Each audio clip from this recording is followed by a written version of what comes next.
चलिए, आज भारतीय राजनीतिक व्यवस्था को एक शानदार इमारत की तरह समझते हैं। हम इसकी नींव से लेकर इसकी सबसे ऊंची मीनारों तक हर हिस्से को एक एक करके देखेंगे। तो तैयार हैं?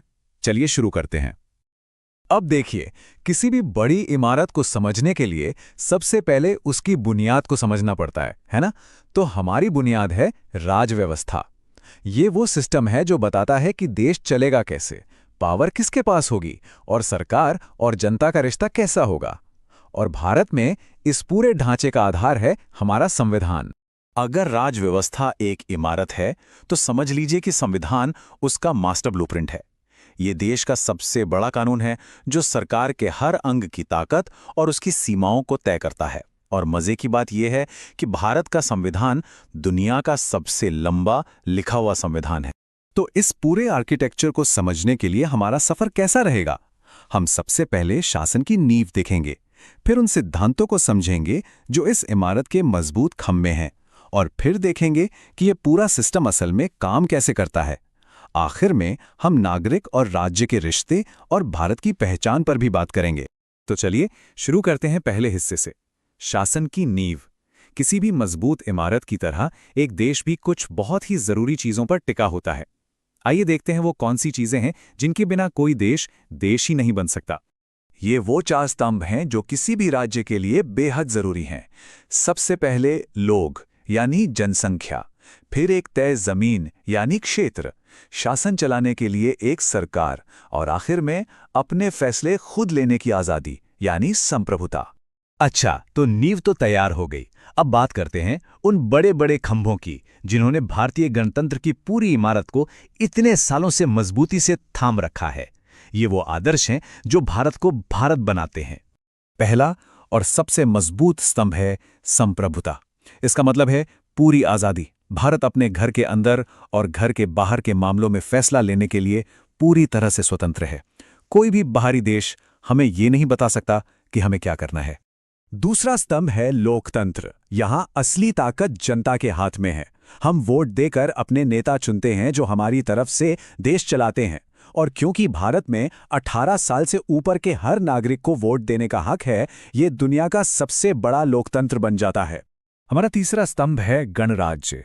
इसका सीधा सा मतलब है कि देश का सबसे बड़ा पद यानी राष्ट्रपति का पद खानदानी नहीं है। ऐसा नहीं है कि किसी राजा का बेटा ही राजा बनेगा। यहां देश का प्रमुख भी चुनाव से ही चुना जाता है।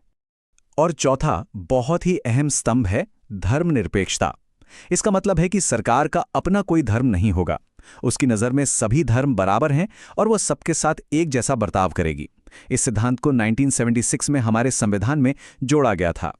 तो हमने नींव और स्तंभों को तो समझ लिया, लेकिन कोई भी इमारत सिर्फ बाहर से ही नहीं बनती। चलिए अब इस इमारत के अंदर चलते हैं और देखते हैं कि वो कौन सी मशीनरी है जो इस पूरे सिस्टम को रोजाना चलाती है। तो सवाल ये उठता है कि ये सारे अच्छे अच्छे सिद्धांत असल में लागू कैसे होते हैं? मतलब देश को चलाने का तरीका क्या है?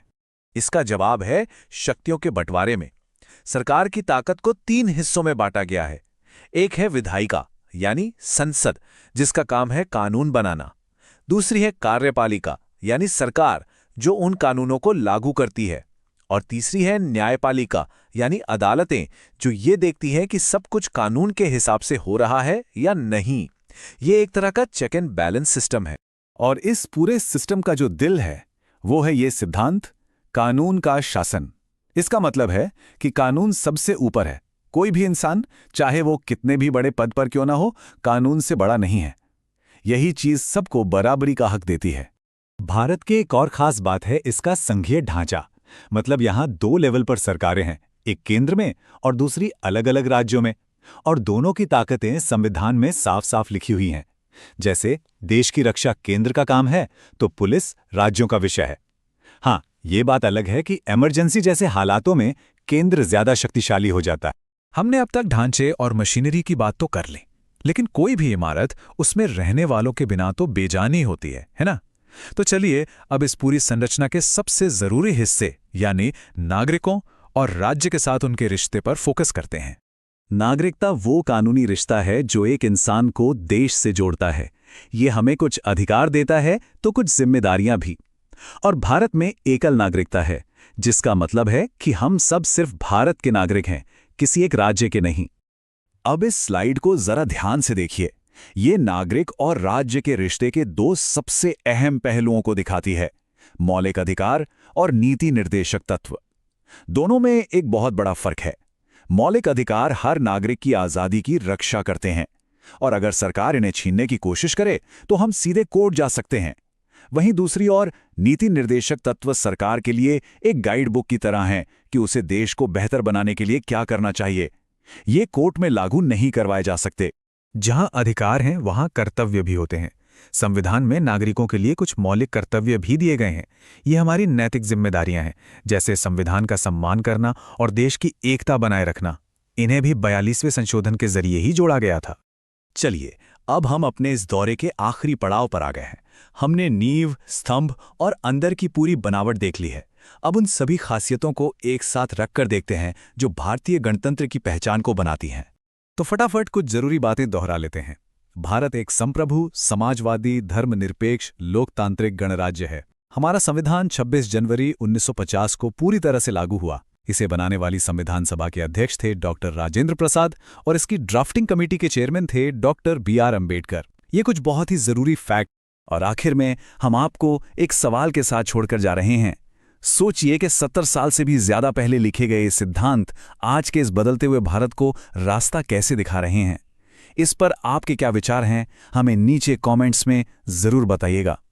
अगर आपको भारतीय राजव्यवस्था की ये यात्रा पसंद आई तो इसे लाइक और शेयर करना ना भूलें, और ऐसे ही और भी विषयों को आसानी से समझने के लिए हमारे चैनल को सब्सक्राइब जरूर करें। मिलते हैं अगले विश्लेषण में।